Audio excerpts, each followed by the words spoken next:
आज की इस वीडियो में हम लोग रिकॉर्ड करेंगे section 141A of income tax ordinance 2001 जो कि डील करता है बिजनेस बैंक अकाउंट से। इस सेक्शन में नॉर्मली बस यही चीज़ डिस्कस की गई है कि अगर कोई टैक्स पेयर है और उसका कोई ऐसा बैंक अकाउंट है जो कि वो अपनी बिजनेस ट्रांजैक्शन के लिए इस्तेमाल करता है, तो उस टैक्स पेयर के ऊपर ऑब्लिगेशन है कि उसने अपने उस बैंक अकाउंट के बारे में भी कमिश्नर को इन्फॉर्म करना है।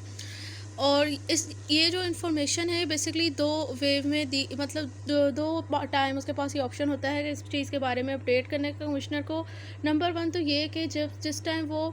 फर्स्टली एफपीआर की साइट पर रजिस्टर हो रहा है, यानी 181 के तहत जब अपनी रजिस्ट्रेशन करवा रहा है, तो या तो वो ओरिजिनली मतलब शुरू में ही इस चीज़ के बारे में बता दे, या फिर बाद में वो उसमें बाद में बता दे, यानी अपनी जो है वो जो पर्सनल इन्फॉर्मेशन होती है उसको मॉडिफाई कर ले, यानी मॉडिफिकेशन के थ्रू भी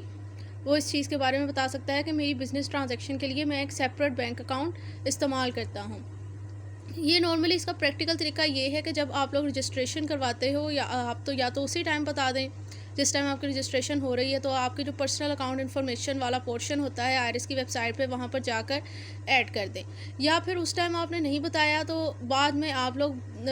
जो है एडिट कर लें उधर। तब भी आप लोगों ने आईआरएस की वेबसाइट पे जो पर्सनल अकाउंट इन्फॉर्मेशन का ऑप्शन होता है उसको सिलेक्ट करना है, और उधर जाकर अपनी जो क्रेडेंटल्स हैं, आपकी जो इन्फॉर्मेशन है, उसमें आप लोगों ने अपने ये बैंक अकाउंट का बता देना है कि ये हमारी बिज़नेस ट्रांजैक्शन के लिए हम लोग सेपरेट अकाउंट इस्तेमाल कर रहे हैं। इसको एक एग्जांपल से समझते हैं तो बेहतर समझ आ जाएगी, लेकिन उससे पहले जो है बेयर एक्ट से रीड कर लेते हैं, उसके बाद एग्जांपल पर जाएंगे। So section 141A state that every tax payer shall declare to the commissioner the bank account utilise by the tax payer for the business transaction. So वही जो मैंने कहा, सिंपल वही बात की गई है कि अगर एक टैक्स पेयर जो है अपनी बिजनेस ट्रांजैक्शन के लिए कोई सेपरेट बैंक अकाउंट इस्तेमाल करता है, उसके ऊपर ऑब्लिगेशन है कि उसने इस चीज़ के बारे में कमिश्नर को बताना है, यानी एफपीआर को इस चीज़ के बारे में उसने अपडेट करना है। Subsection 2 states that business bank account shall be declared through original or modified registration form prescribed under section 181। मतलब जिस टाइम वो अपनी टैक्स पेयर के जो है रजिस्ट्रेशन करा रहा है एफपीआर की साइट पे, या तो वो उसी टाइम बता दे, या फिर उस टाइम नहीं बताता तो फिर मॉडिफाई करते मतलब बाद में बता दे। तो एग्जांपल से इसको समझते हैं कि फॉर एग्जांपल एक पर्सन का जो है वो सोर्स ऑफ इनकम बिजनेस है, और बिज़नेस की जो है वो अब की जो करंट स्लॉट चल रहा है इनकम टैक्स ऑर्डिनेंस का 2023 के लिए,